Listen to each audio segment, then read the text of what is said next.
Saya itu selalu mengatakan begini Pak Bu. Mungkin saya penceramah yang salah satu penceramah dan kita di NU memang begitu. Saya itu Bu, terus terang podangi maka saya itu penceramah yang selalu sandar ke ulama. Jadi selalu sandar ke ulama. Istilahnya sandar ke ulama.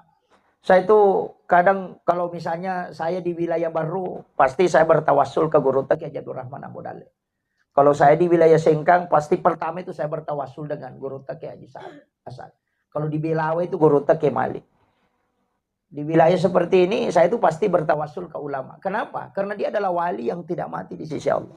Kita mengambil energinya itu. Iya, penting sampaikan. Nah, sebaya kau ini metama suruh na sabah malah tai pa jay. Iya to na makundru, iya to na cede, iya to na. Kan begitu. Inatan niya syafaat mas manrasaki. Jadi ko mala tamin may rendong ang ay sila